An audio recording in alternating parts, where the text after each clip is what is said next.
This episode is brought to you by Fine Sight and Sound, the premier audiovisual integration company serving the greater Wyoming area, right out of Sheridan, Wyoming. Go to their website at fssavpro.com or call Aaron Perez at 307-751-6585 for more information and a free consultation. What are the key elements of a good pitch that you can remember right now off the top of your head? So the catch, bring it in, talk about the problem. Mm-hmm.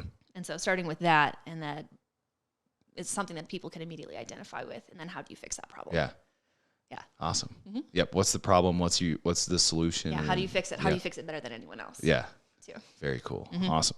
That just reminds me of Wolf of Wall Street when he's like, "Sell me this pen," and that's what the guy does is he creates a problem. So, very cool. Well, that's a great way to introduce our next guest. I'm sitting down with founder Brittni Schmit of the BritSchmit brand, and I'll try and say it. Brittni might come in and overtake this, but we were just talking about what's a problem that your product has solved, and it's ladies. If you have ever worn a bodysuit or a jumpsuit or a romper, and you need to go to the bathroom, some of them, or mostly all of them, you have to fully take off to go to the bathroom. And so Brittni has invented, patent pending, right? Yes. A romper jumpsuit that you don't need to do that. So Brittni, thanks for stopping by our studio today. Yeah, thanks for having me. Yeah. So, and I think Brittni, you are wearing one, correct? Yes, I am. So very cool. So Brittni, you are originally from Minnesota. Yes. Went to school at the University of Wyoming to get your master's. Yep. And what did you get your master's in? Atmospheric science. What what do you do with that master's in that field? Well, what can you do? You can do research. You can go into teaching. You can, just get a job wherever. Right. Probably NASA, things like that, research, NASA, all that NOAA, stuff. Okay. Places like that. Very cool. What led you to that? So growing up, I don't know, I loved storms, loved the weather, and figuring out why things do what they do. Sure. So got my bachelor's in meteorology, found out that I don't really like the forecasting aspect of things. Some of my classmates, they just loved it. Like that was their thing. Yeah. But for me, it wasn't. And I like to figure out more of the why. And so, I went to UW and, learned about air quality and did my master's, about air quality in Pinedale. Okay. In the oil fields there. Oh, awesome. So so it was a really cool experience. And really led me just getting that technical writing experience of writing a master's thesis, all of that. So, right. Yeah. Very cool. Shout out to a friend of mine, Alex O'Brien. She's a meteorologist in Denver. And so when you said that, I'm like, that's exact. Either you're going in to go be a meteorologist really, and then, or you're going to go kind of take the science field. So very cool. Yeah. And then you and your husband moved up here, 2013. And from your brand and your company, it sounds like your mom. Yes.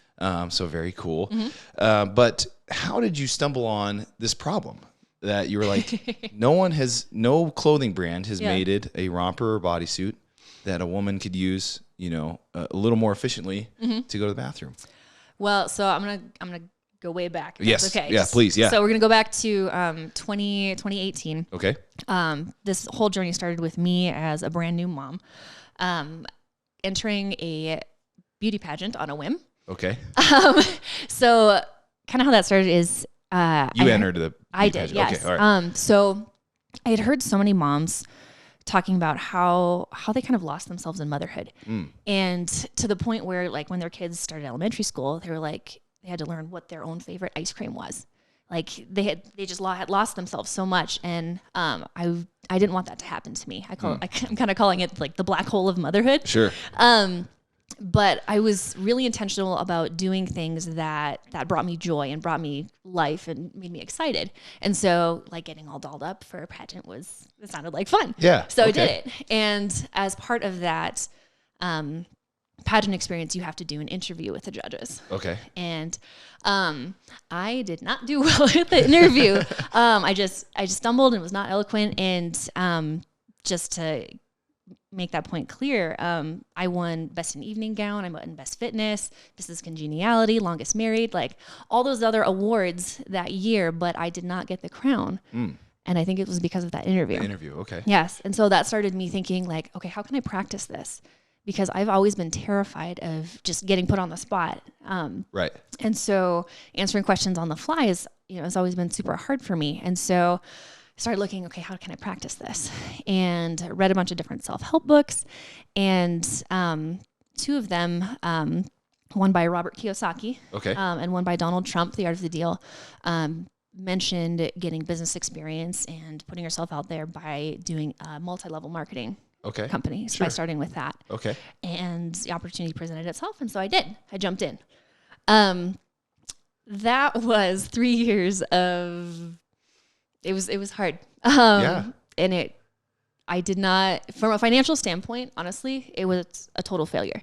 I lost money in it, but it put me in the learning mindset and the entrepreneurial mindset of that personal growth. And I did get that experience talking to people and answering questions on the fly. So from a personal growth standpoint, it got me to the point where it was just a little nudge from my business coach. I realized I didn't want to sell other people's products. I wanted to sell my own. And fashion is something that I've been doing, drawing fashion sketches ever since I was a teenager. And so, and even like about 6 or 7 years ago, I started actually sewing some of those designs for myself, just for my own personal wardrobe. And I loved it. And so I was like, okay, I can do this. And so then I was complaining to myself one day of like, okay, how much of a pain jumpsuits are to take off, to sit there freezing on a toilet. And so this idea came to me of it's gonna change the fashion industry, I feel like. And really remove that bathroom hassle for women everywhere. Absolutely. Yeah. Well, and I'm a guy, so I've never had to deal with that. We were just talking about if my wife wears them or not. But, you mentioned that, well, that could be one reason that she doesn't even try, right? Is that hassle. And then, it is it's a big trend. Rompers and bodysuits are, trending in that way. And I was just thinking of our favorite TV show. They make that joke of, a guy's like, how do you go to the bathroom in that thing? And so it's a problem. It's a real problem. What did I want to go back a little? I didn't know this about you. What were you selling? Can you say what kind of business you were in that you were getting? I'll say in general, I was doing skincare, selling skincare. Yeah, cool, very cool. Yep. And then I jumped over to a fashion company for a bit to see if that was a better fit. But and that kind of led me to. Were you always in pageants? Or was that your first one you jumped into? That was my first one ever. Oh, very cool. Yep. Oh, interesting. Because we've had Miss Wyoming on twice. And so I saw that. Very cool to hear that from you, that you just kind of went for it. And also very cool, I was listening to, the godfather of them all of podcasts, Joe Rogan and Jordan Peterson. And they started off their show talking about people need to get that practice of what you're talking about. Of how do I, either if it's your own business, someone else's business, talking, answering questions, being on the fly. So anyway, I was like, wow, this is all coming together. So that's very cool. I think if I had to do it again, I would say to find a product line that I really cared about. So maybe if I started in fashion or something like that, but starting for me in skincare, like that wasn't a huge passion of mine. And so like, it was hard to find that alignment.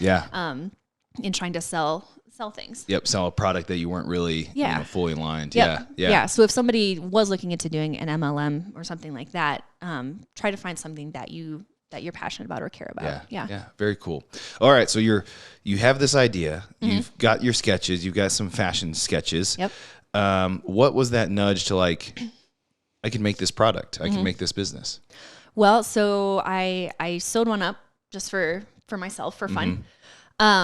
And then I showed the sketches and the ideas to this group of business women that I'm a part of, the Millionaire Mompreneur Accelerator group. And they went wild. They were so excited that I had solved this problem in a fashionable way.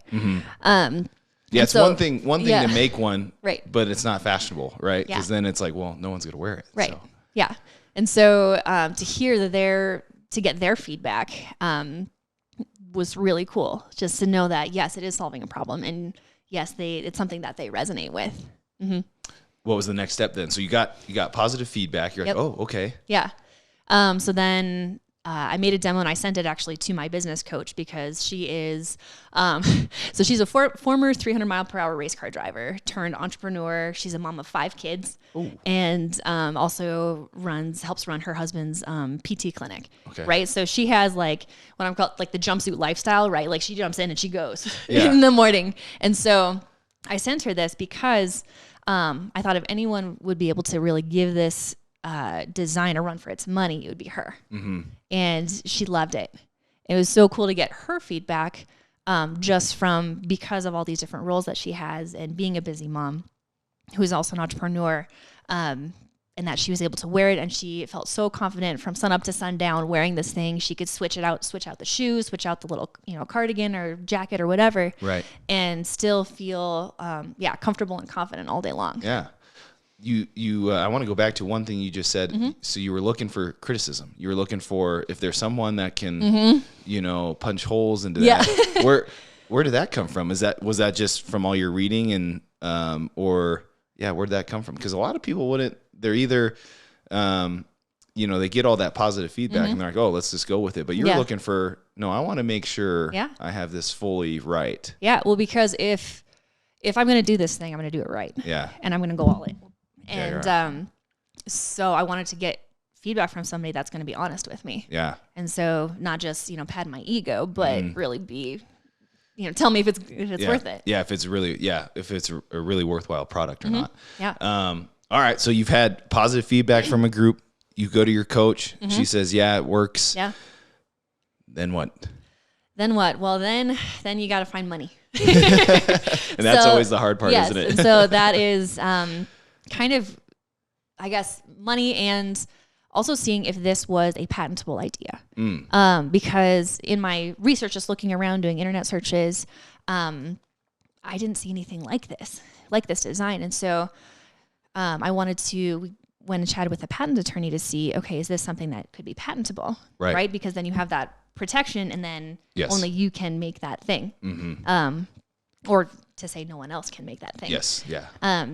So we did that and put in the financial investment to do that prior art search and realize that, it was a patentable idea. Oh. So we started that process and submitted a provisional patent application in May of 2021. Okay. And then even before that, in April 2021, is when we founded the LLC, BritSchmit LLC. Wonderful. Yeah. And then how did you get tied up with the Impact 307? Yeah. So after that, I started, I don't remember who referred me to Scott at Impact 307, but I started working with him on a business plan. Okay. So just reach out to them to get some coaching of, okay, I need a business plan because investors want to see that you have kind of a plan moving forward. And so started working with them and then found out about the Startup Business Challenge kind of through that. And so started then working towards a goal. Yep. Mm-hmm. Very cool. And then, that fit in well with you because you just started. And like you said, you're looking for money, you're looking for investors, and here comes the challenge. And so what were some of the early challenges right away that you saw? You kind of already mentioned the patent process, is it patentable, is it not? Yeah. But what other challenges did you face throughout that whole process? Throughout that whole process, well, I guess, just before the startup challenge, had a really big personal hardship. So, and we're gonna get real here, all right? Okay. Yeah, so this is we're getting real. Yeah. So we've been trying to have another child for a long time. Yeah.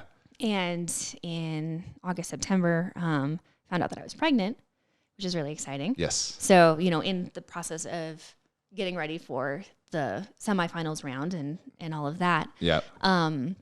And then finding out that something was wrong.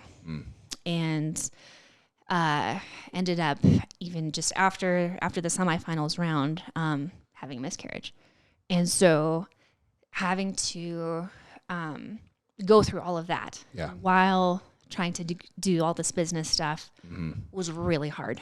But to say that having something to look forward to and having this goal that I was working towards really helped keep me focused. Right. And I think really helped keep me from like getting sunk down into despair. Yeah. During that hard time. Sure. So yeah, that would be, I think, the hardest challenge, I guess, around the absolutely. Yeah. It's right during the semifinals. Yeah.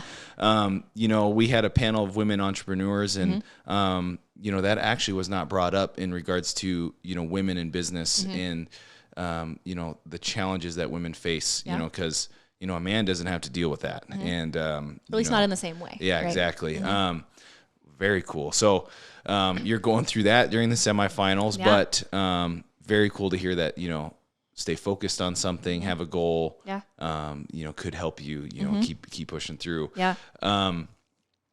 Any other challenges early on? So when you started your, you know, when you were in the, you know, the skincare and the fashion, any other challenges you faced or? I think just, I don't know. I think finding kind of who am I going to be speaking to with this? And that is honestly still a challenge of like, who's your target audience, right? Who do you talk to? Because this is, I mean, I think the problem is pretty universal. I mean, if you wear a jumpsuit or could wear a jumpsuit, that's, you know, there's that. But to find out, okay, who are you actually going to speak to in your marketing and things like that. And that's something that every single business coach will tell you is find your audience. Yes. And so I think that was honestly right away, that was the biggest challenge. Right. Finding out who to speak to. Yeah. Yeah. No. Yeah, we have that problem here. And who do you kind of think is your target audience? Like, what have you found to be, you know, the most receptive to your idea? Yeah. So really, I guess kind of our mission is we want to help women do more of what they love by removing the hassle from jumpsuits and rompers. So I'm thinking of just the different people in this business group that I've been a part of. People who are busy moms who are really they want to have a career. They have this professional calling, but they also want to be really intentional about investing in their families too. So they're feeling that pull, and sometimes, they run from, you know, drop off to a meeting to a business call to after school program, you know, and to the soccer field to, you know, all these different things. And I feel like with these jumpsuits, I mean, you can put on one thing in the morning and it just takes you from sunup to sundown. Yep. And not have to feel uncomfortable and have to think about that. Yeah. And not have to think about, okay, I'm wearing a jumpsuit today. Okay. What does my day look like? Right. Can I wear this? So if I'm going to be at a soccer field with a porta potty, you know, things like that. Am I traveling? Am I going to be in an airplane? Airport bathrooms. Airports. Am I going to be on a road trip? Am I traveling to somewhere? Right? Because we know sometimes you got to stop on the side of the road. Yep. It happens. Especially if you got kids. Yes. Especially if you got kids and even yourself, you know, if you have to use the restroom. So situations like that where, you know, previously, I mean, some people just wear a jumpsuit anyways, and kudos to those people. Yeah. But to make jumpsuits accessible to all these different situations. Wonderful. No, that's awesome. What has been some of your best successes so far? Now, and what did you place at the startup challenge? So there's not really a place. So there's three winners. Yeah. Yes. Okay. You're one of the three winners. Yes, one of the three. Awesome. But you, RJ, and then I think the hearing aid. Yes. Yeah. But yeah, what's been some of your successes so far in your first year? Because we're almost at a year since you started the LLC. Yeah, April. It is almost a year. Wow. Yeah. Gosh, I think, I don't know, just a couple of them, but so kind of how I've scheduled my life, and I've been really intentional about this ever since I became a mom, but I went from working full-time to working 3 days a week. And then, so now kind of how my schedule is I work 3 days a week at a 9 to 5, and then Thursdays are my business fashion days. And then Fridays I get to stay home with my son. And so having that balance of things that make money and things that fill me up, and then my family time, having that balance, I think has been a really big success for me, just to be able to have all those things. Yeah. Time management. Yeah. Yep. Another, winning startup challenge, obviously, you know, kind of goes without saying, but because you can have the best idea in the world, but until people start giving you money to make that happen, it doesn't mean quite as much. Yes. Yeah. Well, like you were talking about your pageant, you know, you want everything else, but then the interview, you know, you've got to be able to sell your product and talk to people about it. Would you say the challenge helped you in that way with your business? You know, talking to, you know, figuring that out. We were kind of talking right before, but, you know, like elevator pitch and, you know, talking to women about it. Yeah, really. Having this goal of doing the startup challenge, really, forced me to, again, like you said, learn about how to pitch. And I even took a course by Kevin Harrington, a little quick course, but it's called like the perfect pitch, I think is the name of that course. And it goes through the 9 steps of what are the 9 elements of a really good sales pitch. Yeah. And so a lot of that is what I actually used in my presentation. Yeah. Awesome. Very cool. And we kind of hit on like the big one is the hook, you know, what's the problem? Yeah. What's the problem? How do you fix it better than anyone else? Yes. Yeah. Well, talking about that, as best you can to us guys sitting in here. Yes. What makes your product so different from, well, one, doesn't seem like there's anything in the market that does what yours does, but, you know, explain to us why your patent is, you know, fashionable and then why it works. It's the functionality. Yeah. So I guess why it works. And I don't know how the camera angle would work here, but, I can kind of show you how it works, but it has a wrap waist design. Okay. And so basically you untie the waist, basically past this panel between your legs. And so you're holding it up and it's open in the back. Okay. And so you can actually sit down and the whole top of you is still covered, right? As opposed to regular jumpsuits where you have to just pull them down to your knees. Take it all the way off. Yep. Yes. Okay. And so you hold that up and while you do your business and then wrap it around when you're done. And so, again, it's removing that hassle. You don't have to worry about keeping your jumpsuit off the floor, whatever it is. Yes. So it stays clean and just the convenience of not having to be sitting there freezing. Yes. And even if you're wearing a jacket we're in Wyoming, right? Yes. So if you have a vest on or a jacket or a cardigan or a blazer, whatever, you can keep those layers on, right? So you can stay warm and stay comfortable. Yes. Yeah. Awesome. Very cool. No, that was great. Yeah. Well, I can understand why that would seem very important. But we were talking about, I kind of want to ask, you know, the next goal for your brand. One, you know, what's for the original concept, what is kind of the goals right now, for BritSchmit LLC? Yeah. So the next goal is to launch within the year. Okay. And so what that means is I need someone who, and I'm in the process of interviewing people, who can so these are my home sewn prototypes. Okay. But somebody who can take those and make a pattern and then make that an electronic pattern that you can send to a manufacturer. And then the manufacturer can replicate it. And then there you go. You've mass produce it. Yes. Yeah. Yep. Mm-hmm. And fabric sourcing is another part of that. Yeah. So finding out what's the material, what's it going to cost, all of those things too. So, to get to the point of having a sample set where then you can have a Kickstarter. Yep. And so that's kind of the next immediate goal is getting to the point of Kickstarter. Yep. Have the first inventory, Kickstarter. Well, not even having the first inventory. Oh. So the cool thing about Kickstarter is that it's a pre-sales tool. Oh, a pre-order. Yes. Yes. Yeah. Pre-order tool. And so people they'll see, you know, your photos and things like that. And they have the chance to order it knowing that, they'll get one down the line. But that helps fund your first round of production. Yeah. And that way it's less risk to the entrepreneur yourself when doing that. And also it's a really great way to test the market too and see, okay, are 2 people going to buy these or, you know, are you going to way overshoot your goal and get thousands of people that want to buy your products. Awesome. Yeah. When do you plan on your Kickstarter? Not to put you on the spot, but estimated summer, fall. Okay. Summer, fall. Yeah. Awesome. Of 2022. Yes. 2022.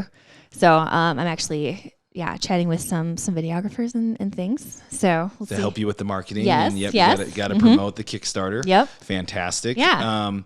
Well, you know, I know this is way in the future here, and a lot of things have to go right. But so hopefully the Kickstarter in the summer, fall. Yeah.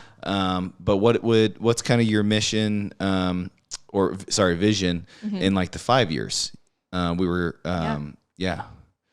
So in the 5 years, I want to start exploring kind of the wholesale realm of becoming someone that boutique owners can go to.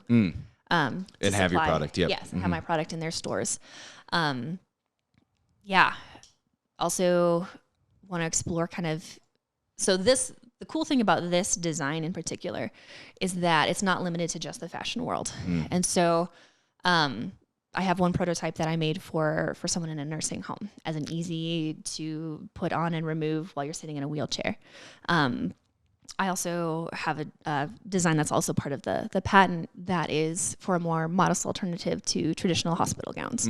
And so those are very different markets, right? Absolutely, yeah. But I think they're also something that could help a lot of people. Yeah, absolutely. Yeah. I train a 88-year-old lady in a nursing assisted living. Yeah. And whether they are in a wheelchair or just they're in assisted living for a reason. Yeah. So something like that would be very helpful, right, for the staff and them. So and then obviously hospitals. I think anyone's like, that would be I don't think that's changed in 50 years. Those awkward hospital gowns that are open in the back. Yeah. I think you had mentioned too off air. This has application to any sort of jumpsuit. So like we were kind of thinking, what popped in my head was like construction type material or construction type. What am I trying to think of? I guess like Carhartt overalls, but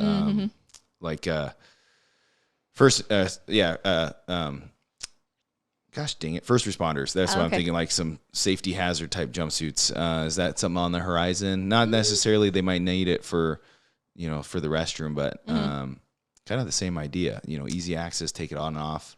Potentially. There's some designs. I think that there's some pretty good designs out there that make those types of garments easy to put on and off. Okay. But who knows? Yeah, very cool. So that's your 5-year plan. Maybe be in boutiques, being able to source boutiques. Any other fashion things you've thought of, to go along with this patented product? Yeah. So, I mean, I'm a designer at heart. And so this is just one idea. Yeah. I have, half a dozen different other designs at home that aren't jumpsuits. And so this is something that, jumpsuit, that trend will come and go. Yep. Right. And so eventually when jumpsuits go away, then we'll adapt and do something else. Yep. So. Very cool. Yeah. Being flexible, being diverse. And as far as, I guess, just a size standpoint, so Spanx is kind of my, my mentor.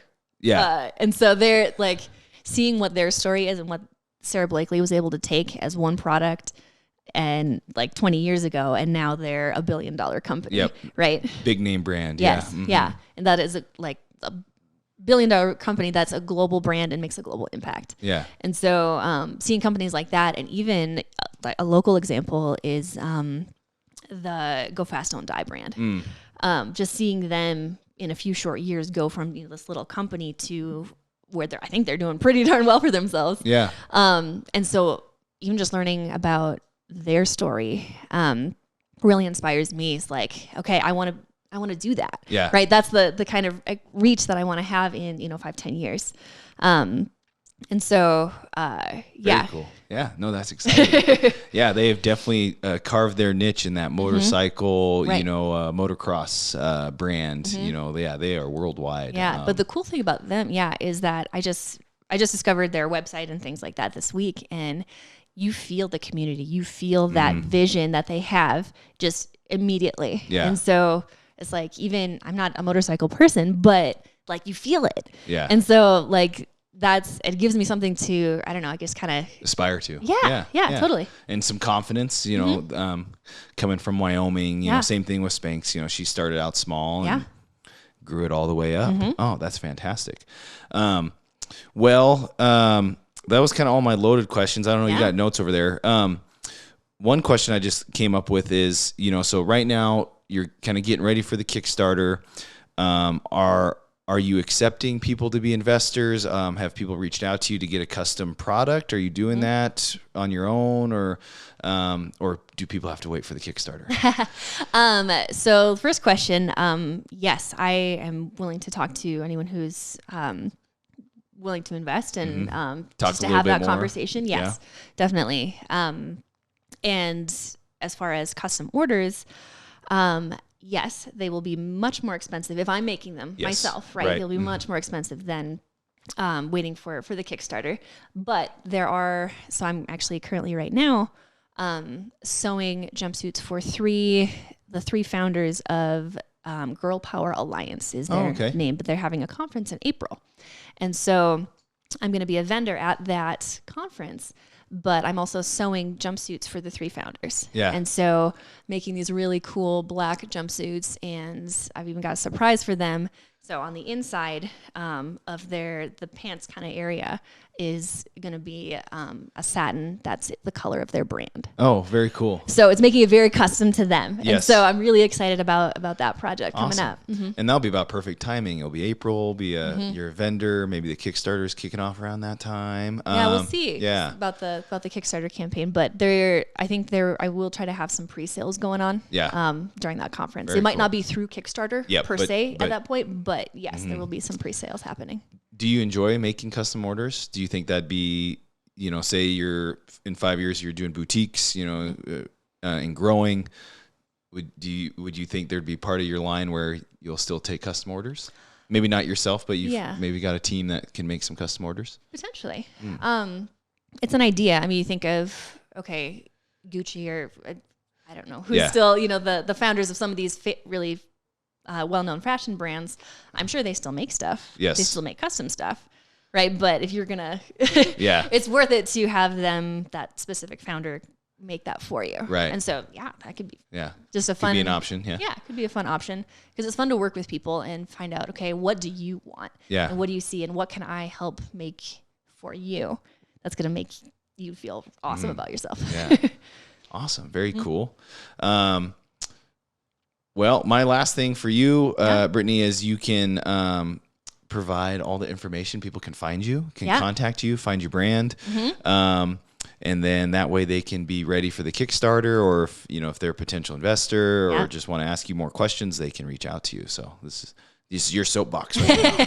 Yes. So we have a website, BritSchmit.com. So that's BritSchmit.com.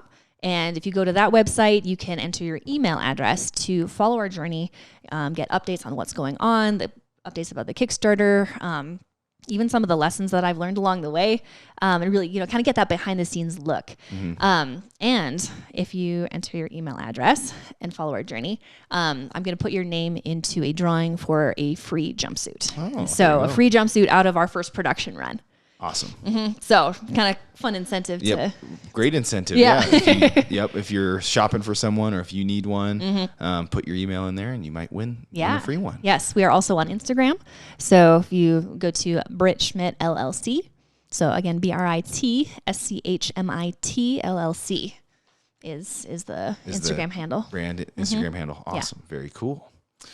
Well, Brittni, I appreciate your time coming in this morning, talking about your product and your brand. Super excited to see where it goes. I think it's a great idea. I think it solves a big problem because we were talking about. Thank you. It's kind of it's a household kind of a comedy type problem, but it's a real problem. So, but make sure everyone goes follow her brand there on Instagram. Are you on Facebook too? Yes. Yep. Same handle. BritSchmit LLC. And then go to her website, get your email in her drawing, and then you can follow her journey and be ready for the Kickstarter and all that stuff. So, Brittni, thanks for coming on Go Be Wyoming. Thank you. This episode of Go Be Wyoming is brought to you by Fly Sheridan. Save time, fly local, fly Sheridan.